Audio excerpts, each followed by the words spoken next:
simply because he saw a woman asleep in front of the central server console. The most powerful crime boss in New York ordered her fired on the spot in front of his entire technical team, convinced it was the fastest way to stamp out negligence within his empire. But he had no idea that the woman engineer in front of him had stayed awake for 48 straight hours, fighting alone against a cyber attack, sophisticated enough to erase the organization's entire underground financial network in a matter of minutes. By the time a seemingly harmless suggestion from his own most trusted right hand unknowingly triggered the hacker's plan, thousands of confidential transactions began redirecting to unknown endpoints. Hundreds of millions of dollars became trapped in international banking systems, and the empire's most classified data started leaking to the outside world. Only then did the boss realize, with bitter clarity, that the woman he had just humiliated and thrown out of the building was the only person alive who could save everything he had spent 15 years building. Before this emotional story begins, let us know in the comments where you are watching from tonight. Don't forget to hit the like button and subscribe to the channel to support us.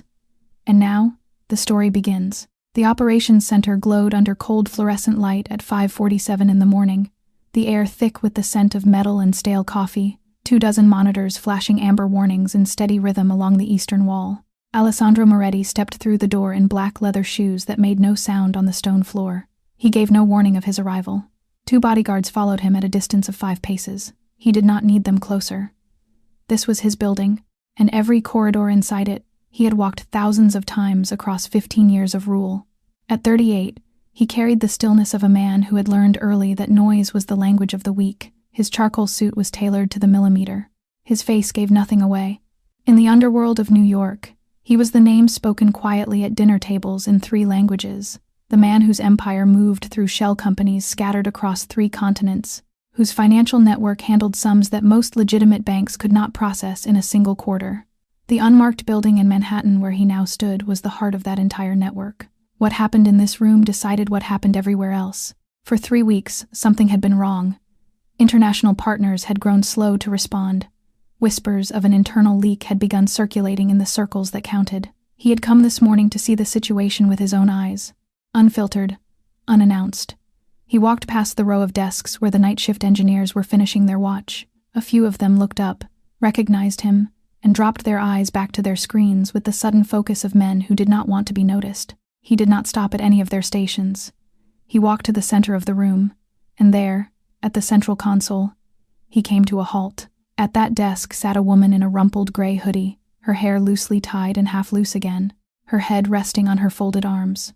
Beside her sat a coffee cup with a cold film across the top, a paper notebook dense with hurried handwriting, and 3 red pens gone dry from use. The monitor in front of her scrolled logs at a speed only the person who had written them could have read.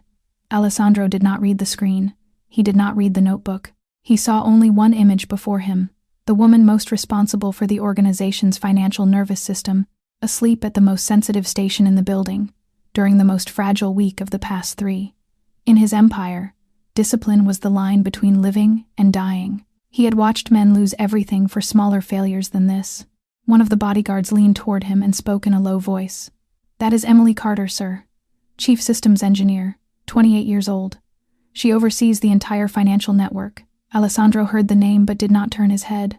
His gaze moved across the desk and registered each detail without weight. The clouded coffee, the overflowing notebook, the tired hand still resting near the keyboard. He read none of it as evidence of anything but what he had already decided.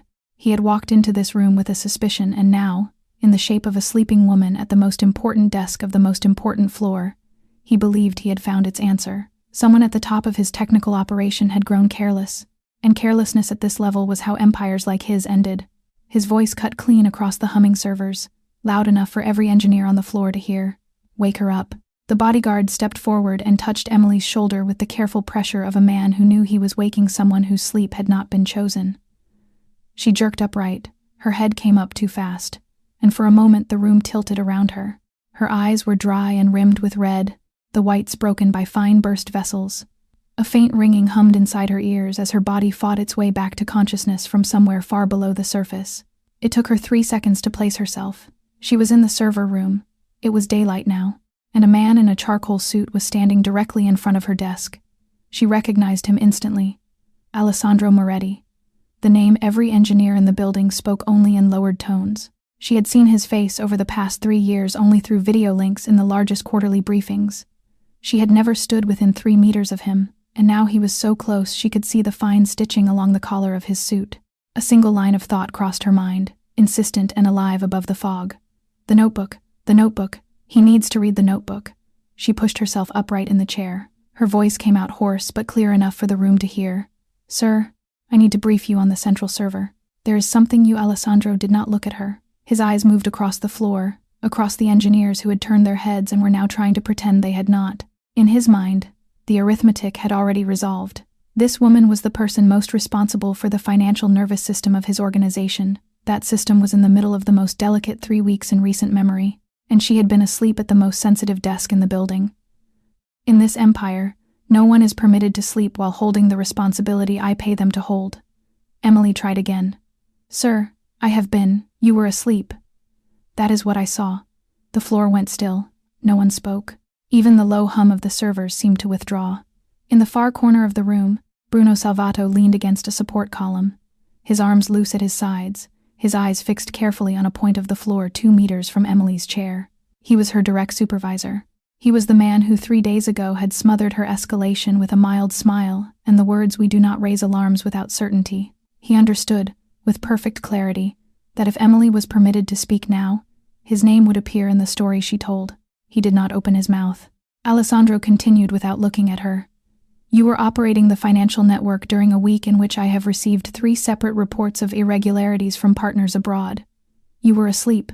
I do not need further evidence of how seriously you take this position. Emily looked at him. She could have spoken 30 sentences. She could have explained the attack. She could have named Bruno. She could have described the 48 hours, the intrusion pattern, the sleeping trigger buried in the core cluster. But she had been in this profession long enough to recognize the specific look a powerful man wore when his decision had been made before he entered the room. Nothing she said would land. She lowered her hand from where it had been resting on the notebook. She did not argue. She did not reach for the sleeve of his suit. She simply stood, back straight, and waited for what would come next. Alessandro turned to the bodyguard beside him. His voice remained flat. He gave the order that would redefine the 15 years he had spent building his empire. Take her access badge. Terminate her contract, effective immediately. Hand the entire system over to the replacement shift. 3 sentences, delivered without half a second between them. The floor turned to stone. Even the servers, which had been humming beneath the conversation, seemed to fall into an obedient hush. The bodyguard stepped closer to Emily, but there was nothing for him to seize. She had already lifted her hand to the lanyard at her collar. She unclipped the silver access badge with slow, deliberate movements. Her fingers did not tremble. She lowered the badge to the surface of the desk, and it made no sound against the wood, the posture of a woman too drained to permit any dramatic gesture. Alessandro read the motion in his own language. He read it as the quiet surrender of an employee caught in the act. He did not read it as the absolute exhaustion of a woman who had not closed her eyes across 2 full nights. Bruno Salvato stepped out of the corner and moved toward Alessandro with an expression of concern packaged with practiced care. Sir, allow me to supervise the handover personally. The replacement shift will assume control within 10 minutes. Alessandro gave a short nod without looking at him. In his mind, the matter was closed. He had answered what he took to be the first visible symptom of decay in his empire, and the signal had been broadcast for every eye in the room. From this morning forward, no one would dare imagine that a critical station could be taken lightly. Emily turned. She bent to lift the small canvas bag she kept beneath the desk. As she straightened, her hand slid inside the bag to steady its contents, and her fingers brushed against something soft that did not belong to the world of the server room. A rag doll. Old. Worn along the seams. A pale blue ribbon around its neck, faded almost to gray from years of a small hand tugging at it. Emma had pressed the doll into her palm 3 nights earlier at the door of their apartment, her serious eyes fixed on her mother's face, her voice matter-of-fact. Take her with you, Mama, so you are not afraid. Emily closed her eyes for half a second. In that fraction of a second, she was not thinking about the job. She was thinking about the school tuition due in 2 weeks. She was thinking about Emma, 6 years old and unusually calm, sitting at the kitchen table with her math sheets under the yellow lamp. She was thinking about the last 48 hours of her life, 48 hours in which she had held together a system alone, and how those 2 days were now dissolving into ash within a span of 30 seconds. But there was something larger than the private injustice. She was the only person in this building who understood the sleeping trigger the attackers had planted inside the core cluster. If anyone restarted the central server, every defense she had raised across 2 nights would collapse in 4 seconds. She had to give the warning, not for her dignity, for the innocent partners who would lose money, for the small operators whose accounts would be wiped, for the thousands of transactions that would be diverted into hands the organization would never trace. She straightened her back. She turned around. She opened her mouth. Alessandro had already turned as well, ready to leave the room. His bodyguards were opening the aisle in front of him. No one in the room believed Emily had anything left to say. Bruno exhaled quietly from the corner, the tension leaving his shoulders. He believed the danger to himself had passed. Emily drew a breath. She knew she had 1 sentence before the bodyguard would guide her firmly into the corridor. 1. She had to choose correctly. She opened her mouth, fixed her eyes on Alessandro's retreating back, and spoke the words that every person standing in that room would remember many hours later. Please, sir, do not restart the central server. If you do, everything will collapse. Her voice did not plead. It did not carry anger. It carried only urgency, the specific urgency of a person who knows exactly what she is saying and knows just as clearly that she has no way to prove it in this moment. Alessandro paused half a step in the middle of the room. He did not turn his head. The sentence entered his ears, and he processed it through the lens already fixed inside him. This was the excuse of an employee just dismissed, an attempt to conjure a story dramatic enough to force him to reconsider. He had seen this move before, in the years of the gang war, intense negotiations, across long tables where men about to lose everything routinely invented disasters to hold their seats. He did not turn. He only spoke, and his voice remained flat. Escort her out. The bodyguard closed his hand around Emily's elbow. There was nothing rough in the gesture, but there was no room for delay in it either. She allowed herself to be guided toward the door, but before she crossed the threshold, she stopped one final time. She turned her head and searched the room for the right person. She found him, Daniel Rossi, 26 years old, the youngest engineer on the floor, the only person in this building who had ever wandered over to her desk during a night shift and asked her, with genuine curiosity, what she was actually working on. He was standing beside a secondary console with his hands loose at his sides. Emily fixed her eyes on his. Her voice was low but clear enough for the 5 people nearest them to hear. Do not restart it. 4 words. Daniel nodded without understanding. He did not know why she had chosen his face out of the entire room. He did not know that 30 minutes later those 4 words would ring inside his skull when Marco Bellini gave the opposite order. The bodyguard drew Emily into the corridor. The elevator doors closed behind her. Downstairs, in the lobby, a security officer relieved her of the temporary visitor badge she had been issued after her main lanyard was surrendered, and guided her past the final checkpoint into the street. Alessandro had already returned to his private office upstairs. He did not register Emily's final warning as anything meaningful.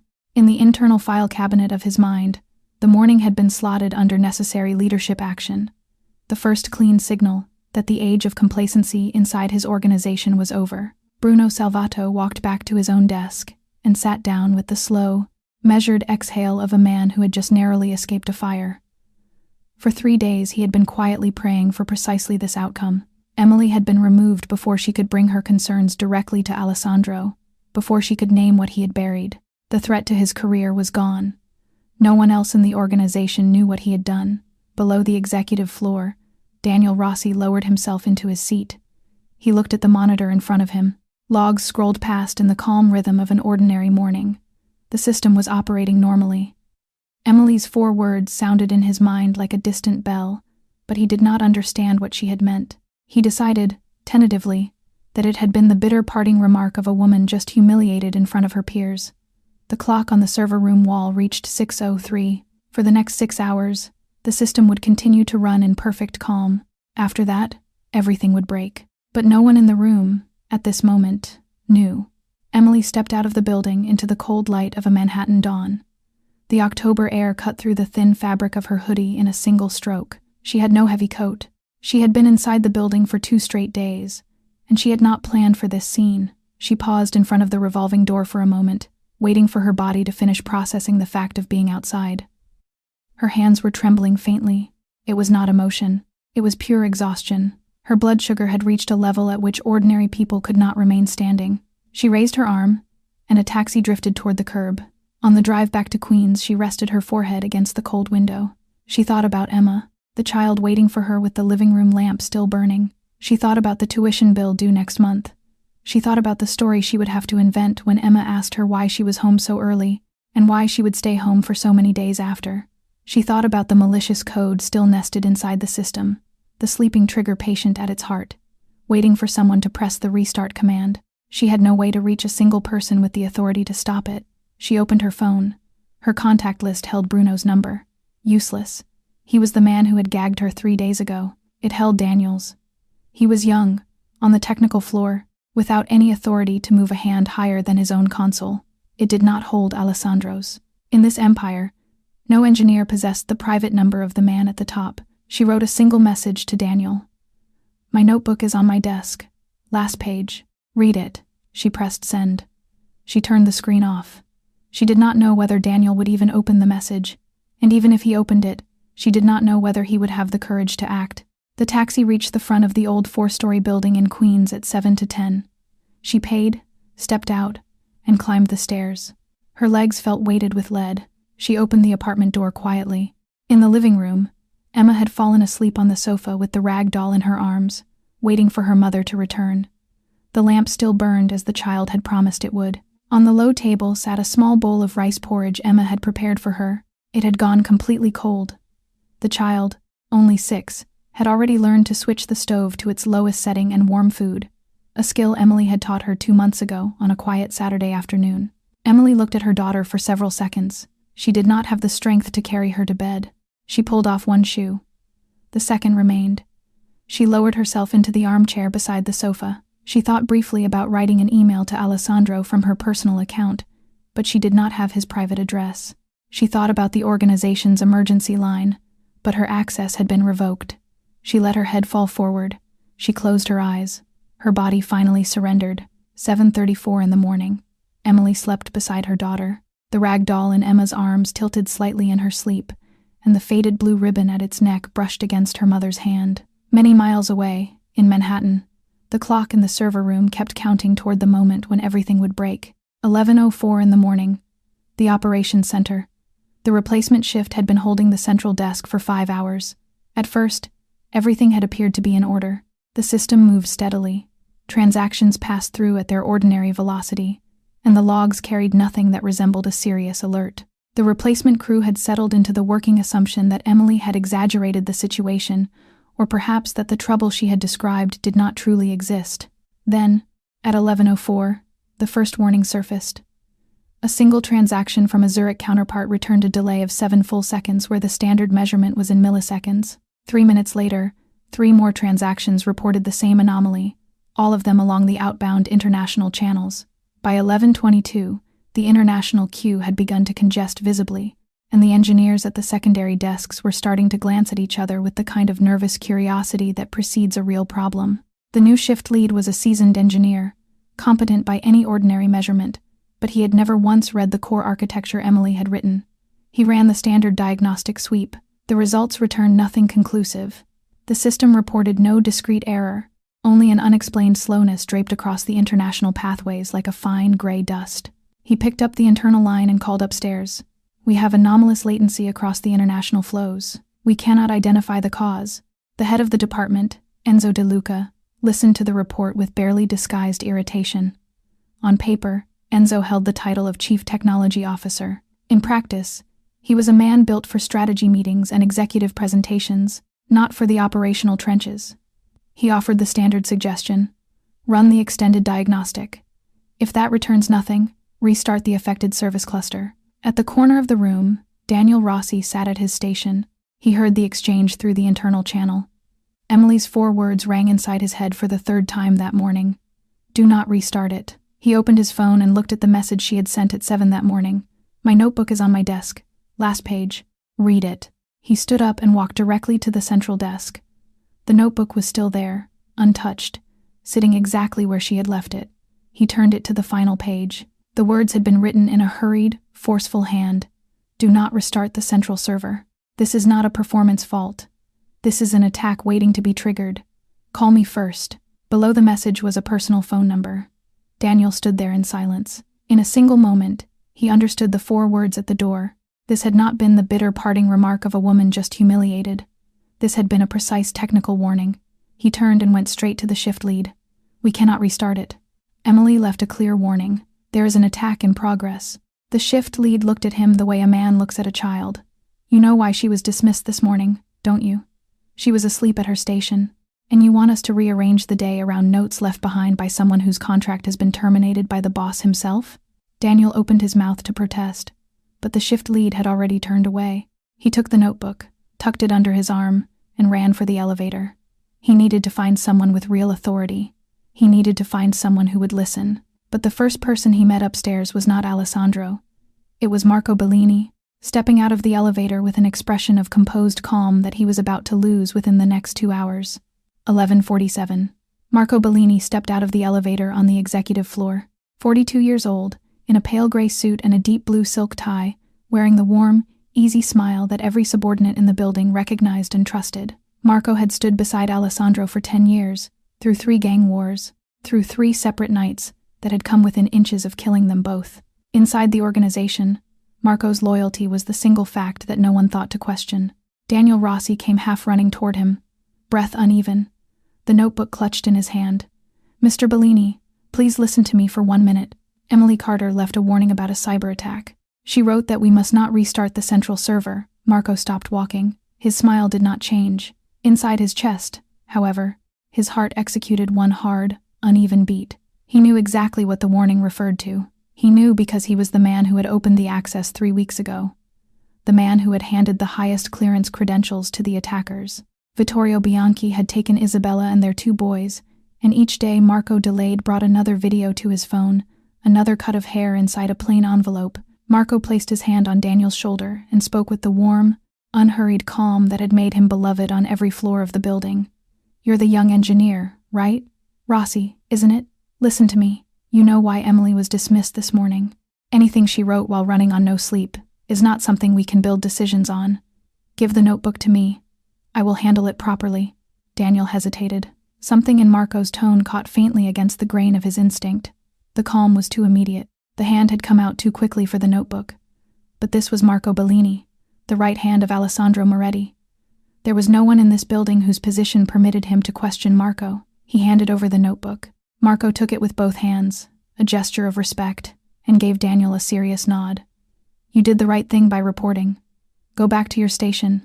I will bring this directly to him." Daniel turned and walked away, but the unease inside him did not dissolve. He could not name what was wrong. He only knew that something was. Marco walked to the small conference room on the executive floor, where Alessandro was reading through the morning financial reports. He knocked once and stepped inside with the expression of a man arriving for routine business. Emily's notebook was already tucked away inside his leather briefcase. "Have you heard about the latency on the international flows?" Alessandro looked up from the papers. "Just now," Enzo called in. "I went down myself. It's a standard memory accumulation issue. The service cluster has been running continuously for weeks without a proper refresh. My recommendation is a restart of the central server. It's the same procedure we've run dozens of times over the years. 4 minutes. Then the system returns to baseline." Alessandro looked at Marco. In this empire, trust was the single most valuable asset a man could hold, and Marco had earned his across 10 years of demonstrated loyalty. Nowhere inside Alessandro's mind did suspicion form. He remembered, faintly, that Emily had said something about a restart earlier that morning, but her words had already been filed under excuse from a dismissed employee and carried no weight in the calculation. He nodded once. "Do it." Marco inclined his head and stepped back into the corridor. He opened the briefcase, tore the final page out of Emily's notebook, and folded it carefully into the inside pocket of his suit jacket, in case the evidence would ever need to reappear on his terms. The remaining pages went into the executive floor shredder. The blades engaged the moment his finger pressed the button, and Emily's 48 hours of technical notes turned into narrow ribbons of paper inside the collection bin. Marco rode the elevator down to the operations floor and delivered the order to the shift lead. The clock reached 12:43. The shift lead typed the command. The cursor blinked in silence over the enter key.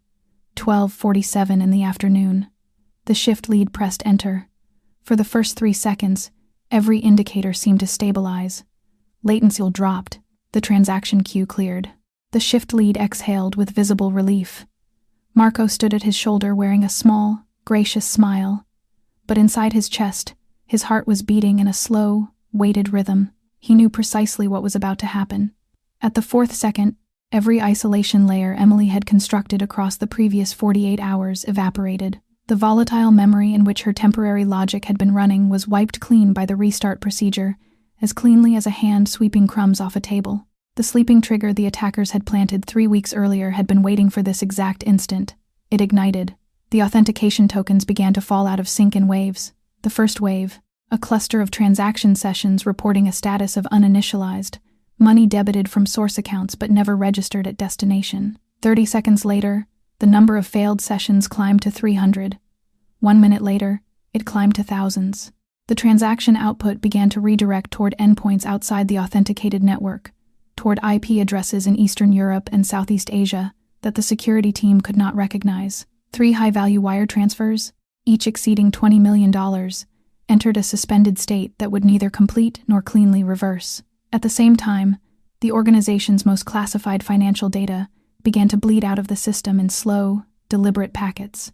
The names of the shell companies in Zurich, Cayman, and Singapore, the architecture of 15 years of quiet cash flow, the list of international partners, the internal ledgers of payments to men whose names had never been written down in any legal document. Every packet, small enough to slip past coarse monitoring, threaded outward through 7 layers of concealment. Daniel Rossi was the first to shout, "We're losing control!" The shift lead sprinted to the central console and hammered in the rollback command. The rollback would not anchor. The system state it was attempting to restore had never been formally documented anywhere on disk. That state had lived inside Emily Carter's head. The team attempted to isolate the affected nodes, but the interdependencies Emily understood by intuition were not mapped in any accessible location. Every time the engineers cut a single stream, 3 more opened elsewhere, like water finding cracks in a wall that had been holding it back for far longer than anyone realized. Marco stood in the middle of the room, his face gone white. This time it was not a performance. He had not been prepared for the speed of the collapse.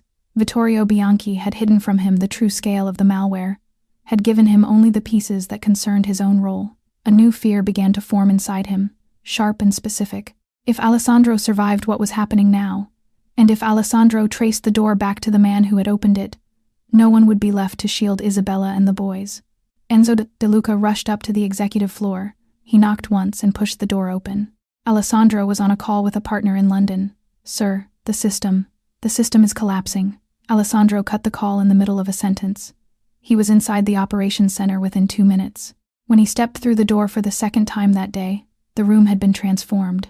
24 monitors burned red across the eastern wall. Engineers moved between stations with the tight, controlled urgency of people who understood exactly how serious the situation was and were afraid to name it out loud. He addressed the shift lead. His voice remained flat, but the coldness underneath was no longer hidden. "How much are we losing per minute?" "Approximately $3 million, sir. And rising." Alessandro looked slowly around the room. A memory moved through his mind. Emily that morning, her voice hoarse with urgency. "Please, sir, do not restart the central server. If you do, everything will collapse." He said nothing. He simply walked directly to the central desk, to Emily's desk. Alessandro stopped at Emily's desk. The chair was empty. The clouded coffee cup had already been cleared away by the replacement shift. The paper notebook was no longer there. He turned toward the shift lead. "Where is her notebook?" The shift lead shook his head. "I did not see it when we took over, sir." Alessandro turned toward Daniel Rossi, the young engineer standing near the secondary console with visible tension in his shoulders. "You have been here since morning. Did you see the notebook?" Daniel hesitated. He wanted to name Marco. He wanted to say that he had placed the notebook into Marco's own hands only an hour earlier. But to speak that sentence now was to accuse the right hand of the boss without any physical evidence to back him. He chose a partial truth. "I saw it this morning, sir." Emily had written a warning on the last page. She wrote that we must not restart the server. I tried to raise it with the shift lead, but Alessandro looked at Daniel. His eyes did not carry anger. They carried the flat stillness of a man processing something too large for anger to be a useful response. He did not press further. He understood that the young engineer was trying to say something he had not yet found the courage to finish. Enzo De Luca approached, his voice cracking in a way it had not cracked in years. "Sir, we cannot reverse it. The defense architecture, it was never written down anywhere accessible. Who wrote it?" "Emily Carter, sir." The answer dropped into the room like a stone rolling down a dry well. Alessandro felt something move inside his chest. It was not fear. He had never in his life felt fear the way ordinary men felt it. It was something sharper and more specific. The recognition that he had just, with his own hands, destroyed the last shield standing between his empire and its ruin. The reports continued to flow in. The Zurich bank had frozen the largest shell company account on suspicion of unusual activity. The Singapore counterpart was demanding secondary protocol authentication, and the organization had not activated the fallback in time. 3 Cayman investors had called in person, threatening to sever their connections within 24 hours if no explanation arrived. If this state of collapse continued to the end of the day, the empire would lose its ability to settle. Losing its ability to settle meant losing the trust of its partners. Losing that trust meant losing everything. Within the next 48 hours, 15 years of quiet, patient construction could evaporate entirely. Alessandro turned to the room and asked whether anyone in the team understood Emily's logic well enough to reverse the damage. No one answered. Enzo lowered his eyes and admitted that he had never actually read the core architecture. Alessandro turned toward Marco, the man who had recommended the restart. "Marco, you told me this was a standard procedure." Marco lowered his head. His voice trembled at the edges in a way that Alessandro had never heard from him before. I misjudged the situation, sir. I apologize." Marco's eyes slid sideways, avoiding contact. It was the first time in 10 years that Alessandro had ever seen Marco fail to meet his gaze directly. He noted the detail, filed it, and did not act on it. Now was not the time. Alessandro looked around the room one final time. He understood, with an almost physical clarity, what the truth of the situation was. No one in this building could save what was collapsing. The only person who could was the woman he had personally escorted out of the front door at 6 that morning. He walked to Emily's chair and lowered himself into it. The seat had gone cold. He looked at the monitor, still scrolling logs. He could not read the individual commands, but he could read the rhythm underneath them. It was the rhythm of a system dying. Alessandro searched for the notebook. He instructed his bodyguards to check the trash bins around the desk, the nearby storage cabinets, every possible place Emily might have set it down. Nothing. He ordered the security team to pull the surveillance footage from the morning. 15 minutes later, one of the bodyguards returned. "Sir, the camera shows Marco Bellini taking the notebook from Daniel Rossi at 11:51. He placed it in the executive floor document shredder at 11:58. Alessandro said nothing. He only gave one short nod. He did not confront Marco in that moment. First, he would save the system. Then, and only then, would he turn to the question of why his right hand had destroyed Emily Carter's warning. But there was one thing Marco could not shred. Emily's electronic footprint remained. Alessandro instructed Enzo to open her entire work environment, her email, her personal directories, every file she had ever created on the internal drives. Inside a hidden folder labeled Patch, Logs, Live, 7 text files had been updated continuously across the last 48 hours. Alessandro opened the first file. It was dense with technical annotation. He did not understand every term, but he understood enough to read the rhythm underneath the words. This was the record of a person working under extreme pressure, with no time to format anything for outside eyes. The timestamps on each line told him precisely what he needed to know. She had written continuously across the last 2 days, with almost no interruption. He opened the final file. It was named Read. First, Orsnode. If I am gone, txt. It had been created at 4:47 that morning, only 1 hour before he had walked into the operations center. The message at the top was written in a heavier weight, marked out in careful capitals so no reader could miss it. If I am no longer here, this is the only thing you need to know. There is a cyber attack waiting to be triggered inside the system. The attacker gained access through a top-level credential. Do not restart the central server. If you restart it, every defense I have built over the past 2 days will collapse in 4 seconds. The sleeping trigger will activate. The entire network will fall out of control in less than 1 hour. Call me first, before you take any action. Personal number below. If you cannot reach me, trust what I have written. Emily Carter. Alessandro read the message a second time, then a third.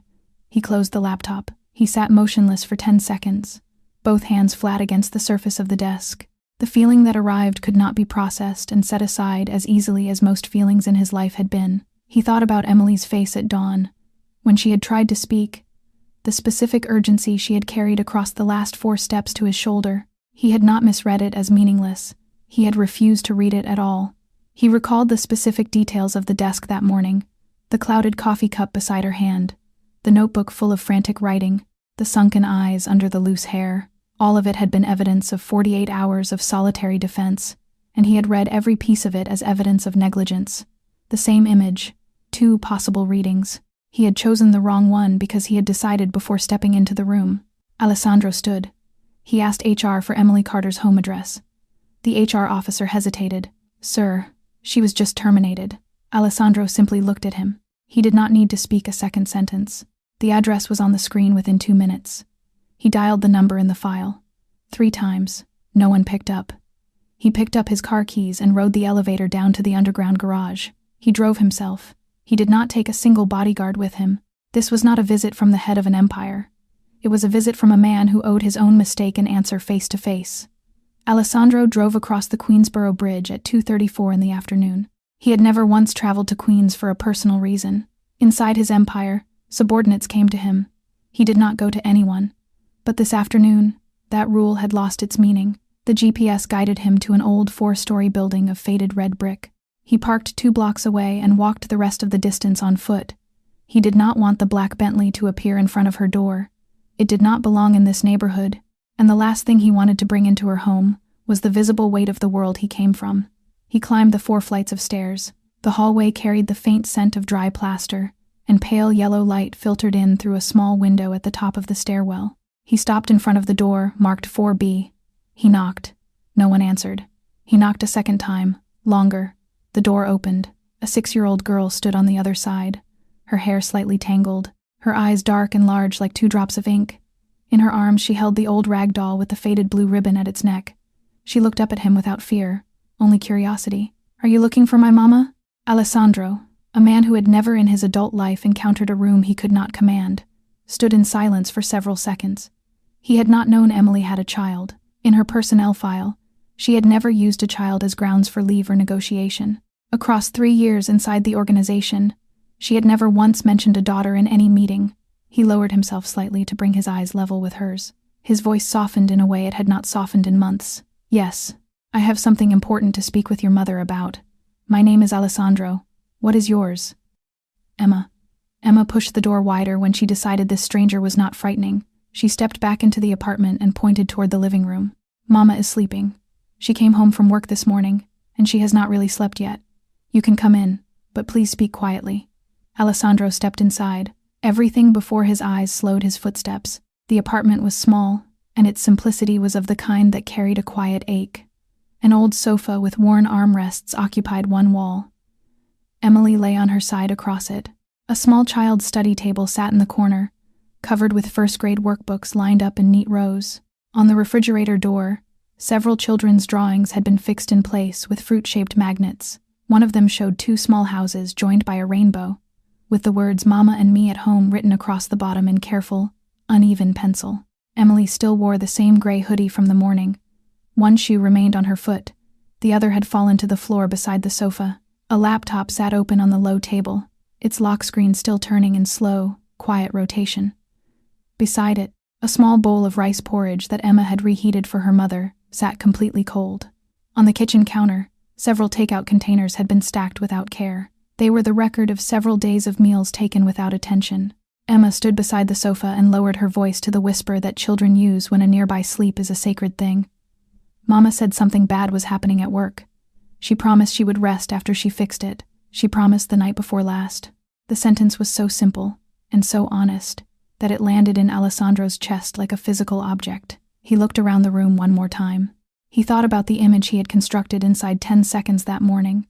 The image of a careless employee sleeping through her shift.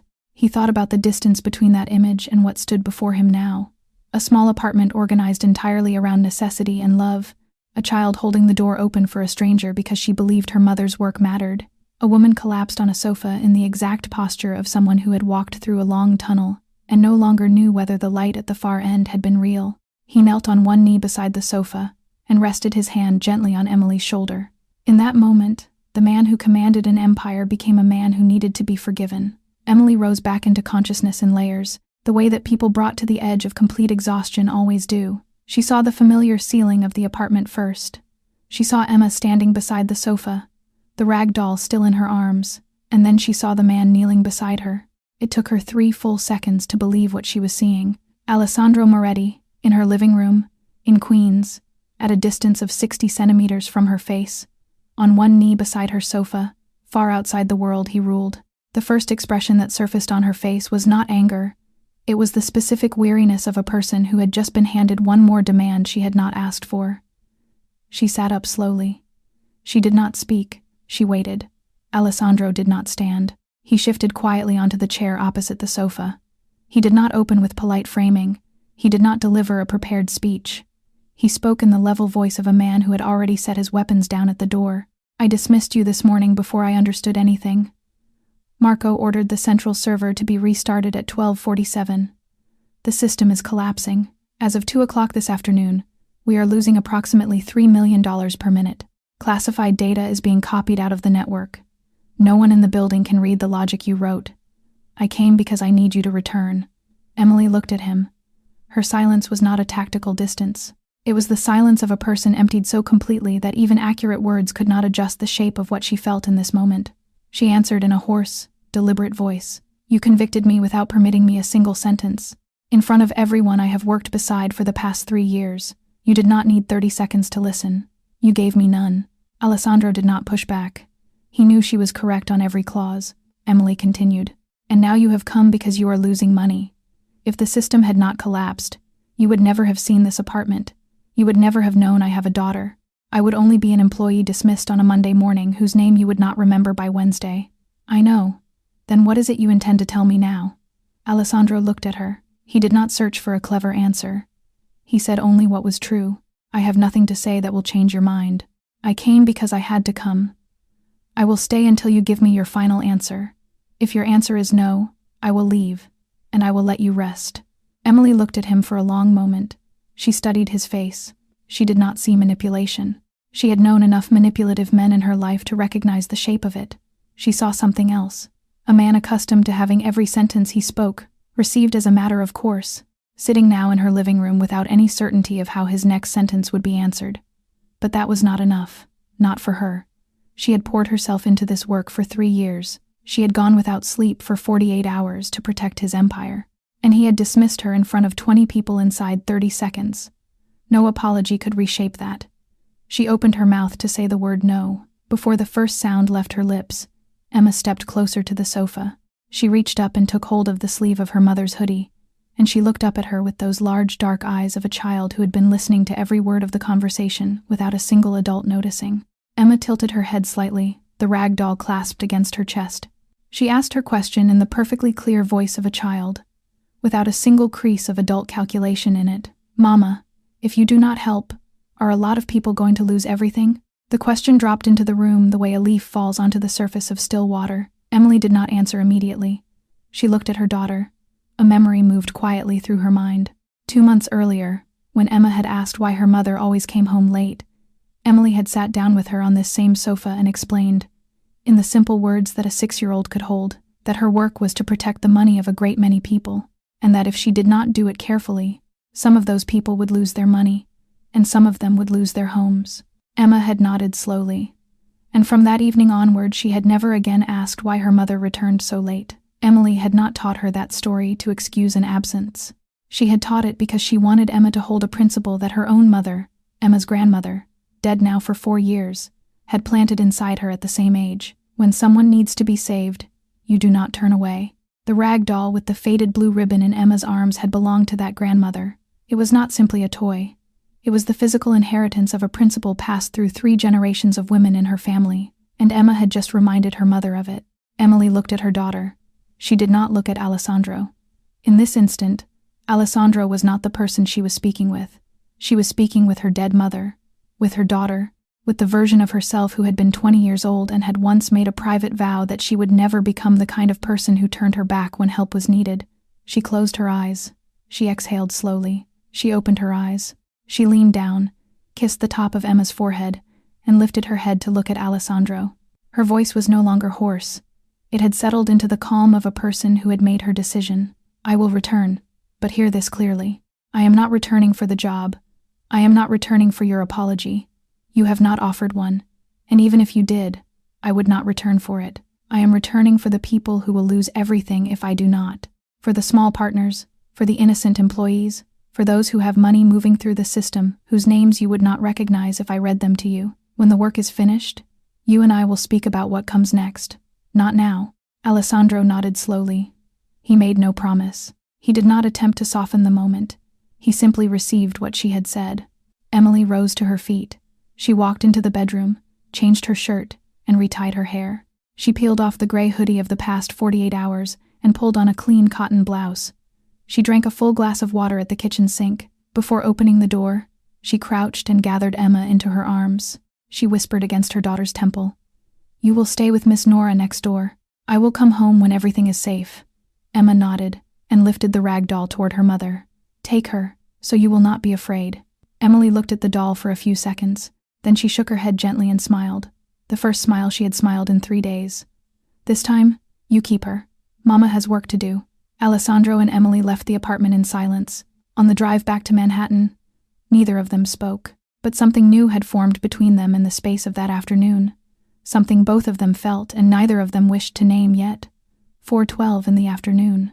Emily stepped through the doors of the operations center for the second time that day. The air inside the room shifted. There was no cheering, no applause. There was only the quiet exhale of people who had been carrying a weight beyond their capacity and had just seen someone competent walk through the door. She did not wait to be introduced. She walked straight to the central desk and lowered herself into her chair. Someone placed the silver access badge on the desk in front of her without a word. Without a spoken apology, she fastened it back onto her collar in a single motion. She requested top-level clearance. Alessandro had already authorized it before she had entered the room. No HR process was needed. She requested the current architecture map and a verbal summary of every intervention the team had attempted since the restart. She listened without interrupting. When the summary finished, she remained silent for about 8 seconds, her eyes moving across the live logs. Then she began to distribute the work. She assigned 5 engineers to the task of isolating the suspicious outbound streams, not by blind blocking, but by rerouting them into a controlled observation chamber where they could be studied without alerting the attacker. She sent 2 engineers to construct a mirror line to trace the destination of the diverted funds. She asked a third group to prepare a fallback switch for the highest value transaction queue. She instructed Daniel Rossi to do nothing but record every command she issued in order, a form of quiet acknowledgement that he had been the only one in this room who had actually tried to give her warning weight that morning. Alessandro stood at the edge of the room and did not intervene. He did not announce to the team that she had been reinstated. He did not need to speak the words. The way Emily coordinated, the way the engineers responded to each command without waiting for confirmation, answered a question no one had asked out loud. Marco Bellini stood near the exit by the elevators. He kept his face composed. Emily did not look at him. She had not yet had the space in her mind to think about who had recommended the restart, but he knew that every minute she worked was a minute closer to the trail he had left behind. She was not performing competence. She was executing a plan she had developed inside her own head over 48 hours. Adjusting it now in real time to a situation that had deteriorated further than she had allowed herself to hope. She understood the system in the way that only long, intimate exposure produces, not simply the way it had been designed to run, but the way it had evolved into something different from that design under the weight of years of pressure. 90 minutes later, the first diverted stream was cut cleanly away from the core cluster. The engineers around her fell silent for 2 seconds, then returned to their consoles with new energy in their movements. But the bleeding had not stopped completely. The classified data was still leaving the network, slower now, but steady. Emily needed to cut the connection to the command server itself. To cut it, she had to know where it was. She opened a new terminal and typed the first line of the reverse trace. The pattern began to appear on her screen, threading through 7 countries and 5 layers of concealment, drawing itself in slow, thin filaments that all converged toward a single origin she had not yet identified. It would take her 4 hours to learn whose it was. Emily traced the signal for 4 hours. The attacker was extraordinarily skilled. The trail had been camouflaged across 7 proxy nodes stretched over 5 countries, layered inside legitimate traffic patterns designed to blend into the standard rhythm of the network. But she had written this system with her own hands, and no one, however clever, could hide from her inside the garden she had planted. By 8:34 in the evening, she was staring at a small command line buried inside the internal authentication module. A permission had been granted from an account holding the organization's highest security clearance. Only 3 individuals possessed that clearance level. The first was Alessandro Moretti himself, whose top-level account was not used for daily operations. The most recent entry on his record was from 7 months earlier. The second was Franco Ricci, the former chief technology officer, who had died in a car accident 2 years ago. His account had never been formally deactivated due to a lapse in the Human Resources Archive. The third was Marco Bellini, the right hand of Alessandro. Emily checked the access timestamps. The credential had been used for the first time 3 weeks earlier, always late at night, always originating from an IP address that had passed through 4 layers of concealment. But the final entry point of each session matched, to the meter, the physical location of Marco Bellini's personal mobile phone, according to the location records the organization maintained on its senior members for security purposes. She verified it 3 times, 4 times. There was no error. She lifted her head. Alessandro was standing 3 meters away, watching her work as he had been watching her for the past 4 hours. He had not once sat down. He had not left the room. A bodyguard had brought him coffee. He had not drunk it. Emily did not speak. She simply turned the monitor toward him. Alessandro stepped closer. He bent over to read. He was not a technical man, but he understood enough to grasp 3 things. The trail was real. It led to an account labeled M. Bellini, and the starting date was 3 weeks earlier, matching precisely the moment when he had received the first report of unusual behavior from the international partners. His face did not change. Only his hand at his side closed into a fist so tight that the knuckles went white. Inside that single moment, 10 years of memory moved through him. 3 gang wars. The nights Marco had stood beside him under gunfire. The family dinners when Marco had held his 2 small sons on his lap in the warmth of a summer evening. Alessandro was the godfather of both of those boys. He did not ask Emily whether she was certain. He knew she was certain. He turned to the bodyguard standing next to him. "Bring Marco to me. Now." The bodyguard nodded once and left the room. Emily looked at Alessandro. She said nothing. This was not a moment for words.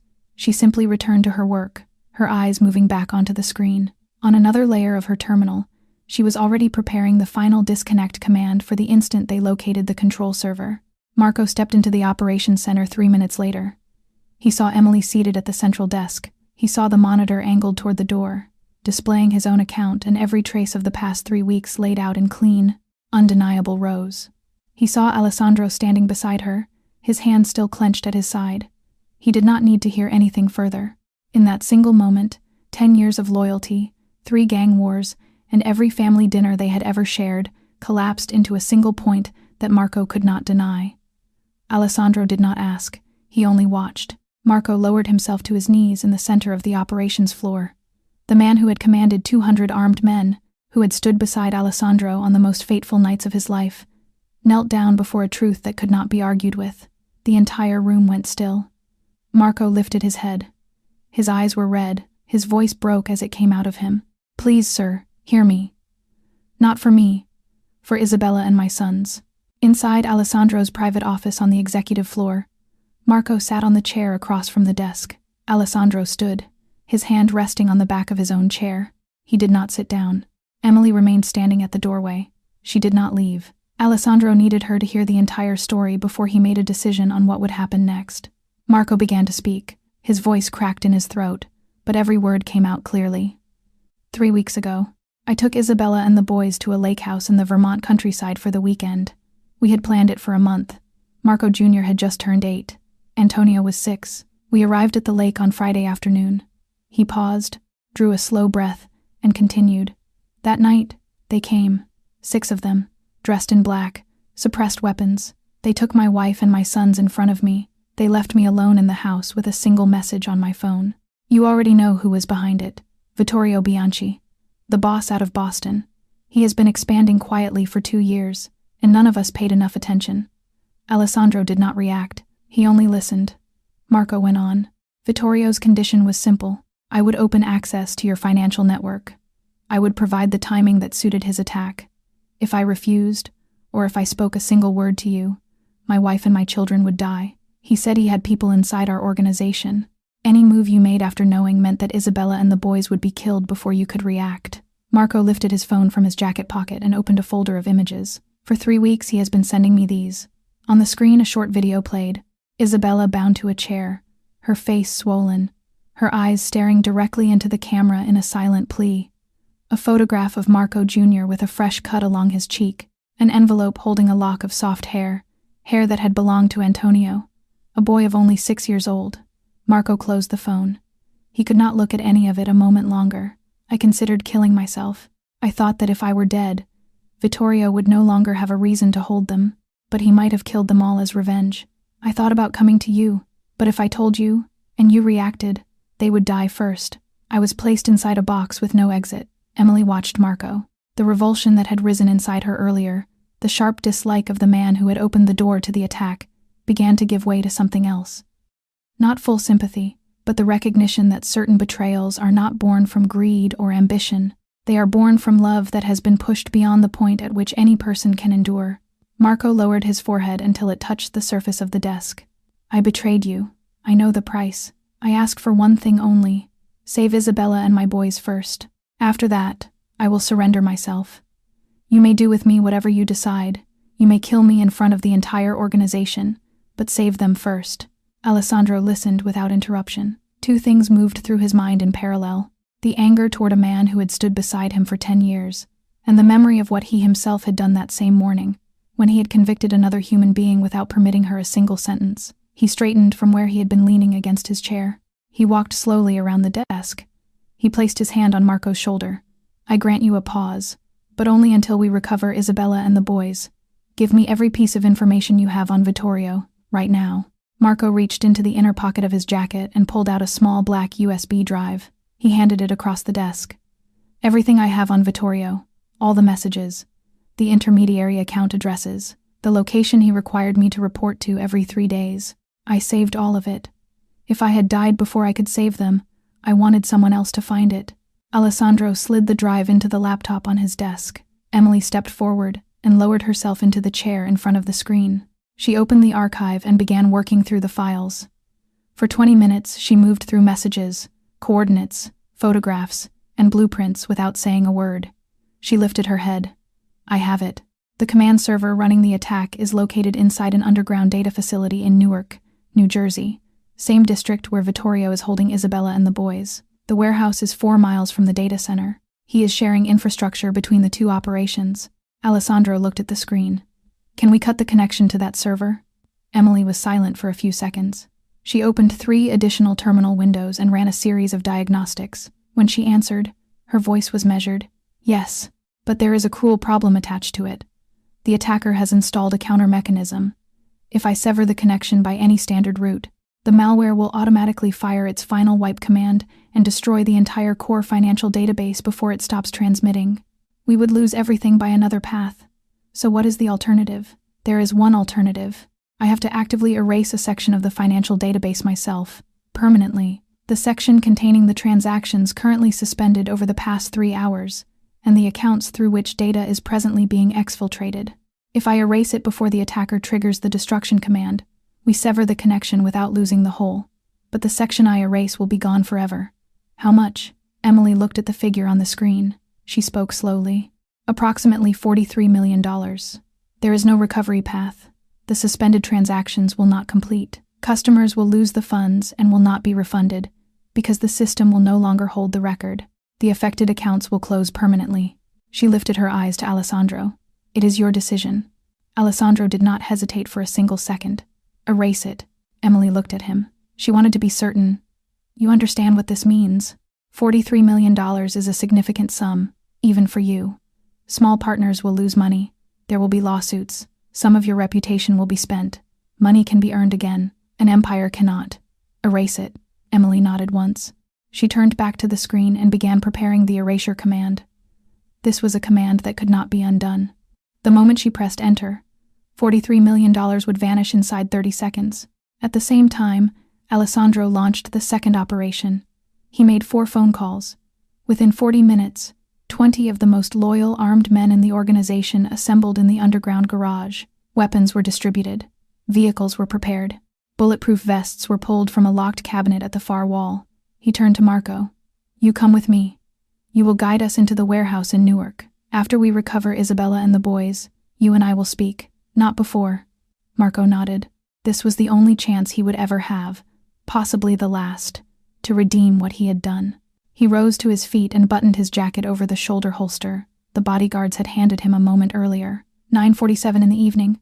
Emily and her team had 2 hours and 10 minutes left before the classified data completed its transfer out of the network, unless she could sever the connection first. Alessandro led the convoy out of the Manhattan building and onto the road toward Newark.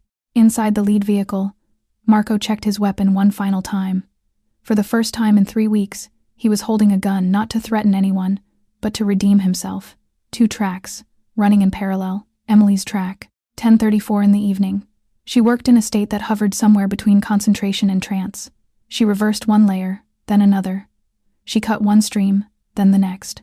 The team around her responded to her commands as a single body, hands moving across keyboards in rhythm with her voice. The countdown clock in the corner of the main monitor read 0:47, 22, and continued to fall. She began preparing the erasure command that would eliminate the $43 million section of the financial database. It was a long, complex sequence, and it had to be executed in precise order. A single wrong step would not only lose the intended amount, it would take more with it. Alessandro's track. 11:12 in the evening. The convoy reached the industrial district of Newark. Vittorio's warehouse sat between 2 abandoned buildings. No exterior lighting, no visible movement along the loading bays. Marco guided them through the approach. He had been to this location once, 3 weeks earlier, when Vittorio had forced him to come in person to confirm the terms. Alessandro divided his force into 3 teams. The first would breach the main entrance. The second would sweep around to the rear. The third, which included Alessandro and Marco, would descend directly into the basement where Isabella and the boys were being held. The battle began at 11:34. Vittorio's men fought back with more force than Alessandro had prepared for. Vittorio held 40 armed men inside the building, not 20, as the intelligence had reported. He had prepared for the possibility of an attack, but the men who stood with Alessandro had walked with him through 3 wars. They advanced with discipline, breaking the opposing force into small clusters and eliminating each pocket of resistance in turn. Emily's track. 11:51 in the evening. The countdown read 0:09, 11. She pressed enter on the erasure command. 30 seconds passed in absolute silence around her console. $43 million vanished from the database. At the same instant, the attacker detected the erasure and triggered the final destruction command. But the destruction command required data to destroy. The data was already gone. The command executed against empty space. It found nothing to harm. 11:57, 0:03, 22 remaining. Emily severed the final connection to the control server in Newark. The stream of classified data stopped mid-packet. The team around her went silent for 3 full seconds, and then broke into a collective exhale that carried the weight of everything the last 12 hours had held. Alessandro's track. 11:58. The third team reached the basement. Isabella and Marco's 2 sons were bound to chairs, dehydrated, hollow with fear, but alive. Marco rushed to them and gathered his wife and his boys into his arms all at once. In that moment, he was thinking of nothing else in the world. But the fight was not over. Vittorio Bianchi was still inside the building. Alessandro stood and stepped into the basement corridor. Vittorio emerged from around a blind corner, a pistol raised in his hand.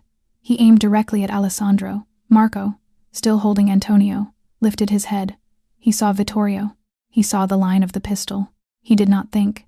He pushed Antonio toward Isabella, rose to his feet, and threw himself into the space between Alessandro and Vittorio. The bullet passed through Marco's shoulder. It lodged in his chest, close to the heart. Marco dropped in front of Alessandro. Alessandro drew his own weapon faster than Vittorio could fire a second round. He shot the pistol out of Vittorio's hand and kicked the weapon away across the concrete. He walked to Vittorio. There was no drawn-out scene of violence. There was only a single moment. Alessandro stood over him, and everything that 15 years of power had taught him about the nature of men like Vittorio Bianchi lived in the calm of half his eyes. He ended it with one shot. He knelt beside Marco. Isabella and the boys reached them. Marco was still breathing, weak, but breathing. Alessandro pressed his hand hard against the wound to stem the bleeding. Marco looked up at him. He tried to speak, his voice barely above a whisper. Isabella, the boys, they are safe. You are alive. Hold on. The bodyguards carried Marco to the ambulance already waiting outside. The vehicle sped away toward the nearest hospital, siren cutting through the empty industrial streets. 12:34 in the morning. Alessandro stood in the middle of a warehouse thick with gun smoke and the flashing red of emergency lights. His phone vibrated in his pocket. A message from Emily. Done. The system is stable. Are you safe? He looked at the message for a long moment. Then he typed his reply. We are safe. Marco is being treated. I am coming home. 3 weeks later, the late afternoon light poured through the tall glass panels of the Manhattan building and warmed the main lobby that had always felt cold under the fluorescent ceiling. The same space, wrapped now in a different kind of light. An organization-wide meeting had been called that morning. 200 members and staff stood along the rows of seats in the main hall. Alessandro walked up to the podium. He carried no papers. He spoke. 3 weeks ago, I dismissed Emily Carter before I had heard a single complete sentence from her. I made that decision based on an image that fit what I had already decided before I entered the operations center. I was wrong. My mistake nearly destroyed everything we have built across 15 years. I owe Emily an apology, and I owe one to every person in this room. The hall fell into a silence that resembled the silence of the server room on the morning that had started everything, and yet was a silence of an entirely different kind. Emily stood in the first row. She gave a single, small nod. She did not smile. She did not extend a forgiveness that had not yet fully arrived inside her. She only received what he had offered. Alessandro continued. From today, Emily Carter is the director of system security for the entire organization. She holds full authority to protect the financial network. She reports directly to me, without intermediaries. Anyone who obstructs her, at any level, will answer to me personally. He paused and looked across the room. At the same time, 3 new policies take effect immediately. First, an escalation protocol allowing any frontline engineer to report a security risk directly to me. No one is permitted to block that report. Second, a rotation standard that prevents any single person from becoming a single point of failure. No one is permitted to work more than 20 consecutive hours. Third, a protection policy for anyone who raises a risk alarm, shielding them from any form of retaliation. These are the policies Emily requested before she accepted her new title. They are permanent. Alessandro stepped down from the podium. Bruno Salvato had quietly left the organization the previous week. A single glance from Alessandro across the room, on the morning after Newark, had been enough. Marco. Street Vincent Hospital. Marco woke from surgery 3 days after the operation. The bullet had been removed. The heart had suffered no permanent damage. Isabella and the 2 boys had sat beside his bed the entire time. When he had strength enough to speak, Alessandro came to visit. Alessandro sat at the bedside. You saved my life in Newark. Your debt is paid. Marco shook his head weakly. I have not finished paying, but I have started. Alessandro forgave him formally. Marco chose to leave the organization by his own decision. He carried Isabella and the 2 boys to a small coastal town in Maine to begin again, far from the world that had nearly taken his family from him. In the hospital lobby on the day of Marco's discharge, the 2 men parted with a short embrace, without words, without any need for words. The main lobby, Manhattan, this afternoon. Emily stepped out after her shift. Emma ran to her and wrapped her small arms around her mother's legs. Today was one of the afternoons on which Emily picked her daughter up after school. It was a new habit she had negotiated into her working schedule. Alessandro stood at the corner of the lobby. He did not move closer, but Emma saw him. She walked over, looked up, and handed him the old rag doll with the faded blue ribbon at its neck. Would you hold her for me for a minute? I have to tie my shoe. Alessandro received the doll with both hands. The man who had held weapons that carried no names now held a small rag doll as if it were the most valuable object inside his empire. Emily watched the scene from across the lobby. She did not smile. She did not turn away. Emma finished tying her shoe, stood back up, and took the doll back into her arms. Alessandro bent down slowly and drew from the pocket of his coat the silver access badge. The same badge Emily had lowered onto the desk without a sound on the morning of the dismissal. He did not hand it to her the way a man hands over a weapon. He placed it into her hand the way a man returns something that had been taken by mistake. Between them, there was no declaration of love, no tidy ending. There was only the truth that 2 people who had once stood on opposite sides of a single mistake had learned to see each other as human. Emily saw, behind the cold surface of the man who ruled an underworld empire, someone willing to sacrifice $43 million to protect those loyal to him. Alessandro saw, in Emily, something he had forgotten across 15 years of violence and betrayal. Integrity does not need to be seen in order to exist.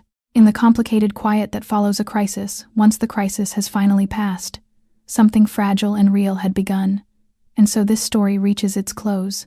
But before we say goodbye, take one gentle moment with us and reflect on what this journey has offered. Power is not the ability to make the fastest decision. Power is the willingness to pause long enough to listen to another human being before we judge them. Because sometimes the person asleep at their desk is the very person holding the entire world together. Sometimes the woman we dismiss in 30 seconds is the woman who has given 48 hours of her life to protect people whose names she will never know. And sometimes the person we call a traitor is a father trapped inside a box built by another man's cruelty.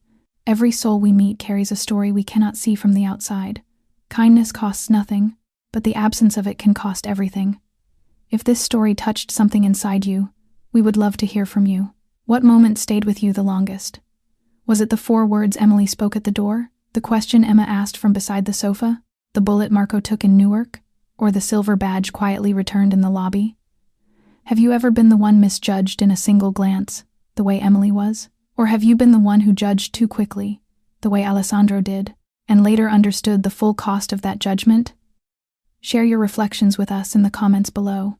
We read every message, and every voice matters here. If you enjoyed this story, please take a moment to press the like button, share this video with someone who needs to hear it today, and subscribe to our channel with the notification bell turned on so you will never miss a new story from us. Every subscription, every like, every share helps us reach more hearts and continue bringing you meaningful stories every single day. To everyone watching, wherever you are in the world tonight, we wish you good health, quiet joy in the ordinary hours of your days, and peace in the corners of your heart that most people never see. Take care of yourself, take care of the ones you love, and remember to listen, even when you are certain you already understand. Thank you for staying with us to the very end. Goodbye for now, and we will see you again in the next video.